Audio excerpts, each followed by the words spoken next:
Welcome back. Week 10 waiver ads. We got a big one this week. Probably the biggest number of teams on bye this season. Well, how many was it last So week?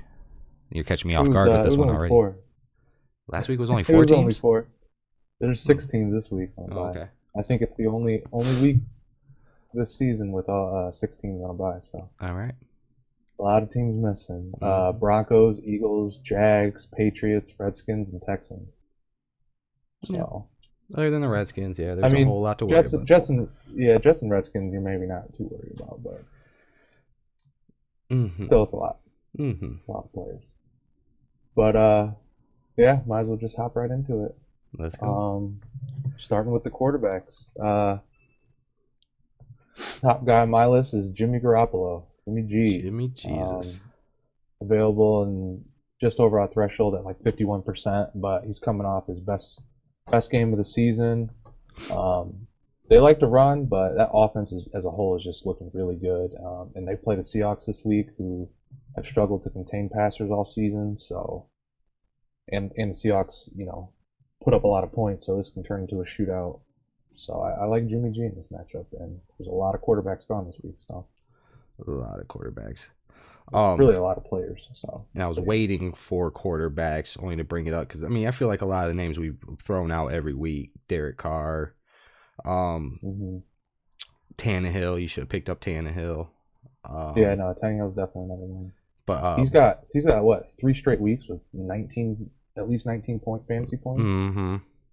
That's pretty solid. He's solid. But I wanted Jacoby Brissett went down. He did. Brian Yes, he did. Hoyer. Yep, Brian Hoyer he made my list. He's only available in he's available in widely pretty much 100% of leagues. If you feel like rolling the dice, baby. I mean, they got a lot of weapons. Jacoby was doing just fine. Brian Hoyer is a more than serviceable veteran. Yeah. Even when he was with the Browns a few years back, all he does is win. All he really does is win. It's true. He's just like a favorable backup. He always comes into that role and just does pretty well. Michigan State, that's what we're known for, backup QBs. And they're playing the Dolphins this week, so you like that matchup. I love the dice roll. I think even with Brian, like, that could be a competitive game the way the Dolphins have been playing recently, getting their first win this past week. So I feel like that could be a competitive game, and the Colts are still built to pass no matter who the quarterback is. They are built to pass. I think that, upside-wise, I wouldn't feel bad picking up Brian Hoyer this week just for a roll of the dice. And I believe he was on the Patriots at one point too, so he was at least trusted to run that offense. So, yeah, Brian Hoyer, go for it. Yeah. And it's smart on the Colts. They picked up Jacoby Brissett was also a backup on the Patriots, so they're just rating the Patriots. So they know what they're doing. Clearly. Other than Hoyer, though, that was the kind of like the last guy on my list. For QBs, I don't know if there's anyone else. I just feel like we already have been talking about everybody else who should have been picked up. Has been mentioned more than a few times. Gardner Minshew, I know we've been, we love him here on the show, but I think it might be time to drop him. His production's kind of dropped lately, and Nick Foles is coming back. Doug Marrone just announced that Nick Foles is going to be the starter too when he comes back. So. And he is on a bye week this week, so yeah, it's been fun, Gardner. But I feel like Gardner Minshew, he has etched himself. Who knows how big of, but he has etched himself a career in the NFL with what he has done. He's so good for him. He's proven himself. He's proven himself to the whole league that he can play in that league. So definitely, that's really good for him. So good for him. So, good to see what happens to him in the future.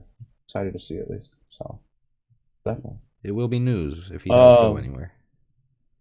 Yeah. But I guess we can move on to running backs. Top guy on my list is Ronald Jones. He had another encouraging day. Out-touched Peyton Barber 20-4. It seems like he's finally taken over the backfield. Bruce Arians came out and say that he's earned the starting spot and will get more snaps. So I'd like to hear that. Yeah, Madison. Other than that, running backs. If you got healthy running backs, right about now is when I would start considering handcuffing your running backs. If you're in a position for the playoffs and you have big name running backs, like I'm thinking about picking up Tony Pollard because I have.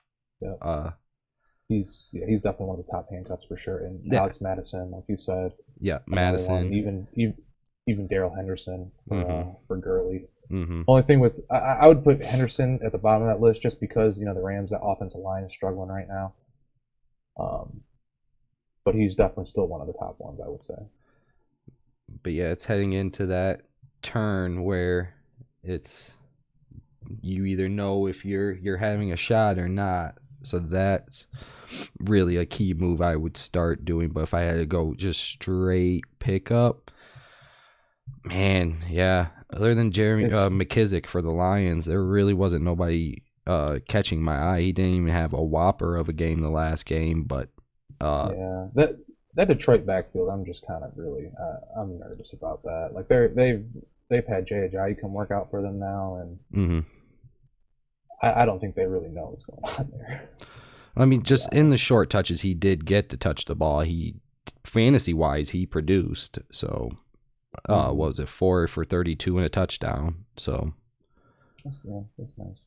But one guy to mention, just maybe for deeper leagues or just a speculative ad, is Kalen Ballz, with Mark Walton just getting suspended for that 4 games. Ballz should be, you figure, would be the lead back. So, but it's Miami. Like probably the most.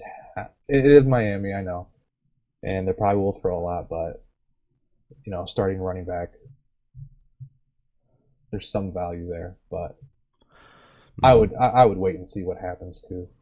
And another random name coming out there who is on track to start after they have a bye week this week with Redskins, but Darius Geis is also coming back.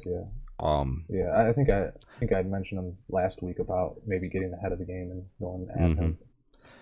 Just how much will he be used? But that's always a speculative. If you got the roster spot and you're already tucked tight heading into the playoffs.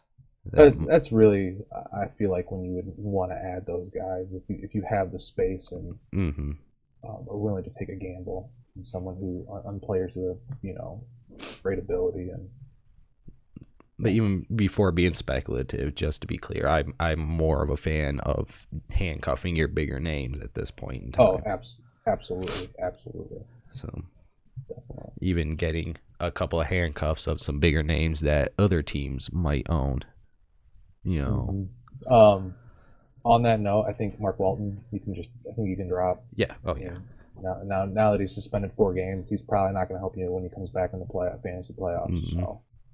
I never was a big fan. I don't think I've ever mentioned him anyway. Never was a big fan. He's always just had off-field issues, and he just needs to get his act together. Yeah. I didn't know about another running back. Yep. Another running back I think you should drop is Frank Gore. I think we maybe talked about this last week too. Singletary's really, really shown up now, and looks like that's his backfield. So unless they get down on the goal line, but true. But as much as I love Frank Gore, the ageless wonder. If you need the space, I think it's okay to drop him. Yeah, sure. Definitely, he's definitely droppable for a handcuff. Yeah, I would agree. Not a whole lot happening on the running back market. I don't think any big injuries happened. No, nothing. Not just the Mark Walton suspension, and Le'Veon Bell did have the MRI the other day. Yeah. So, he's someone just to keep an eye on. But handcuff your he big will name. Be on it. I believe is he on a bye this week? No, he's not. Jets aren't. I mean, no. Jags are. But yeah. Definitely handcuff Bell. Yeah, Ty Montgomery. Better go get Ty Montgomery, baby. I'd hold off on that. I would wait to see what happens. Yeah. Before I would just go grab it. I mean, being safe, though. True. But yeah, moving on. Wide receivers. Definitely. top guy for me is Devontae Parker. He's been red hot lately. He's available in 29% of leagues, or he's only rostered in 29% of leagues. Sorry. He's had a TD in 4 of his last 5 games, and plays in an offense that throws a lot, and will probably be competing a lot. Well, I shouldn't say competing, but catching up. Yeah. And Preston Williams just went on IR, so you figure that workload will stay heavy and maybe increase. So, yeah, Devontae Parker. One I would bring up to just completely out of random. I know he had an off week this week, and the next couple of weeks he's going to have a couple of bad matchups, but coming down the stretch of the playoffs, could get you in a few games and win you a few games. Danny Amendola for the Lions. He's just been a target monster. Then yeah, targets begat points, man. I would. Yeah, especially in PPR. Danny Amendola. Yeah, 3 for 29 last game out of 5 targets, but was a loss to the Raiders. And the Lions have fell back into being the Lions, chasing the clock and losing most games. So, yeah, Danny Amendola, I will go with him. He has the coach's trust, so roll with that. Yeah, absolutely. The guy that I like is Zach Pascal. That's just roster only 13% of leagues, with T.Y. Hilton likely out a couple more weeks. He's been the most consistent receiver not named Hilton. So, yeah, he figures to get most of the load, and he went 5 for 76 yards and a TD this past week, so he looked pretty good. And with Hoyer back there, I don't really think the value goes down that much. So, yeah. I know like one Pascal. we have quietly... Really for only the short term, though. But yeah. Sorry. Oh, no. You're fine. Just digging deeper down the list, and if you're in like a 12-man deep league, digging down the list, one name we brought up between you and me, not really on show, but Alan Lazard has done exactly what I thought he would. He has found himself on the field as the number 2 wide receiver opposite Devontae Adams. No, this last week, the opposite of Devontae Adams, but has worked his way into the number 1 or number 2 wide receiver spot for Green Bay. Not much production coming last week, but again, this is more for a deeper league. Only taking in like 10% of leagues. But I do, whenever I see him, whenever I actually watch him play, and that's why when the whole debate, everyone's talking about pick up Jamal Williams because he had one good game. I wouldn't buy into that only because Aaron Jones is too talented. But when I watch Alan Lazard, the dude's just a huge body, can ball, and Aaron Rodgers is eventually going to find himself a little bit more in love with him week to week to week. What quarterback won it? I believe it. And last week the Green Bay Packers were just bad. Super horrible. I wouldn't put too much into that. I think that was definitely part of his lack of production last week. And with Devontae Adams lining up on the other side, the teams are probably going to be having their feature cornerbacks and safeties. Oh, for sure. Covering him, so that leaves that big target on the other side wide open. So. And Jimmy Graham has not been a favorite of Aaron Rodgers. Yeah. That's just Alan Lazard's role right there. Big body across the middle. He has that all day. I would not be surprised if he blows. So, just throwing my opinions out there. I definitely think, too, Dynasty purposes, you should have Alan Lazard on your roster. Definitely. Yeah, I'm just not sold on the other ones. They have Geronimo Allison or Marquez Vaught long term. Yeah. I watch Alan Lazard play. I see a future monster. He could be a problem in give him a couple of years to develop. He's rough, but a couple of years to develop, he could definitely be a monster.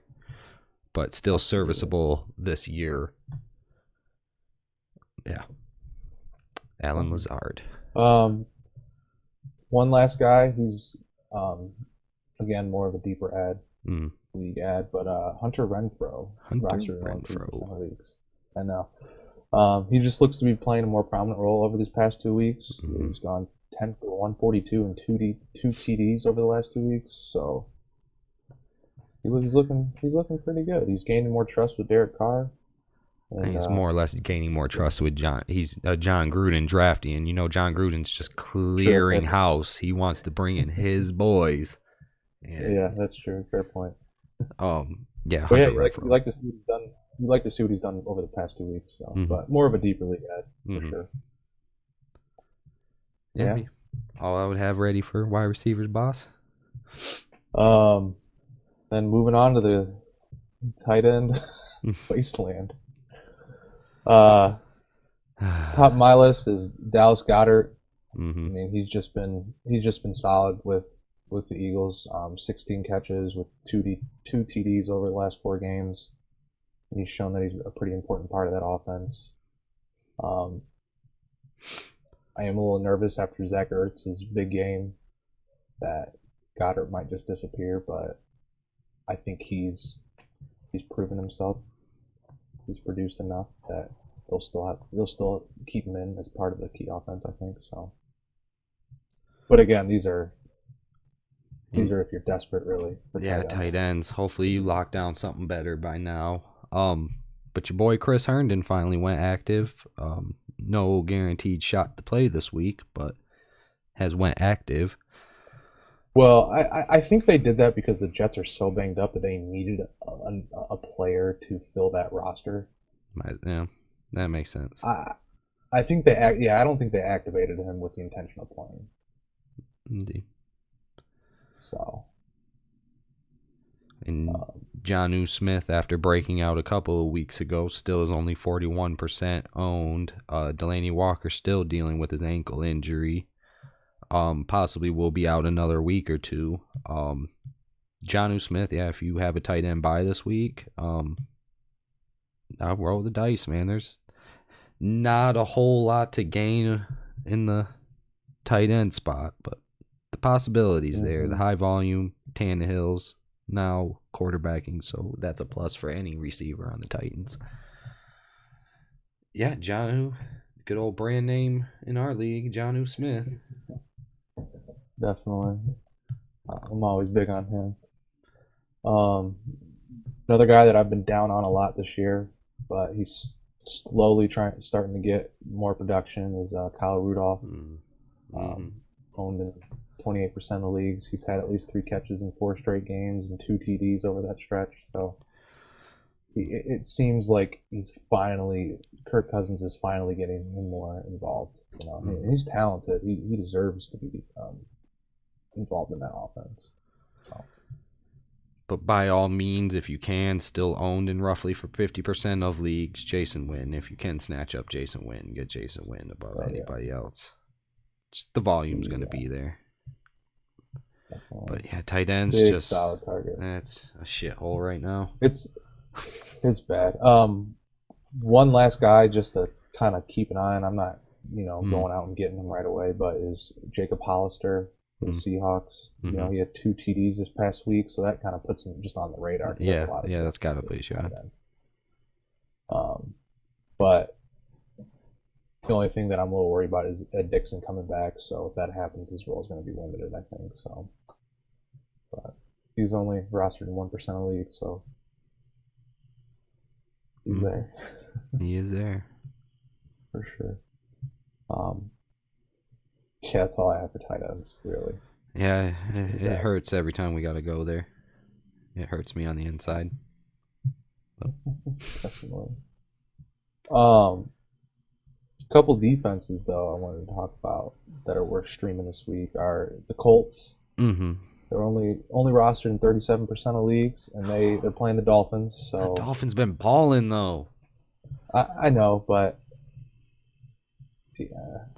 balled against the Jets. Yeah, I'd rather have the Giants going against the Jets, or I'd rather have you say going against the Jets? Yeah, they're going against Miami. I'd rather have the Giants. No, I'm saying. I'm just saying the Dolphins played the Jets. They balled against the Jets last week, so it's the Jets. But Colts defense is a lot better than the Jets. That's what makes it a lot more sexier for me to pick up the Giants, who are playing the Jets this week. Oh, I see what you're saying. Oh yeah, no, that's another team Yeah. that I was on my list. Sorry, I just misheard you. Yeah. No, that's a good team too. That I would defense I would stream this week as well. Mm-hmm. I'm still putting the Colts ahead of them, but Indeed. just because it's the Giants and it's hard to trust them. But another team is the Ravens. Mm-hmm. They're playing the Bengals, and the Bengals are just bad. Just bad. They're the only team without a win this season so far. So, and they're only rostered in about 40% of leagues, so which is surprising to me, to be honest. But And not a whole lot happening on the defensive end. Maybe Kansas City versus Tennessee. But then again, man, they've been on the rise also with the Tannehill. But yeah. mm-hmm. If I had to go my number one pick, I'd be picking up the Giants just because versus the Jets. Kick them while they're down. And obviously the Jets are just down right now. Mentally. Yeah, they're just bad. And although the Giants aren't exactly a powerhouse this year, they are a team that if they can get just a little lead with Saquon Barkley and Golden Tate, they can grind a game out. And those are generally the Jets games that they just don't hang. Losing to the Miami, I'd have to go with the Giants over the Colts. But, indeed. Fair enough. Miami's been balling. We'll see how long that lasts. Yeah. It is the Dolphins still. It is the Dolphins still. But you never know. Maybe they cleaned house, got rid of some names, and I don't know. You get these hungry young kids in there, man. You never know. Mm-hmm. You never know. You never know, for sure. But yeah, I think that's about all we have for today. Yeah. Hopefully you got the win this past week, and hopefully you're on to another win again this week. And shooting for that playoff spot. It's tight this year. It's tight. But yeah, definitely always shooting for the playoff spot. Going balls deep into the playoffs. But indeed. But thank you for hanging out again, and have a good night, everybody.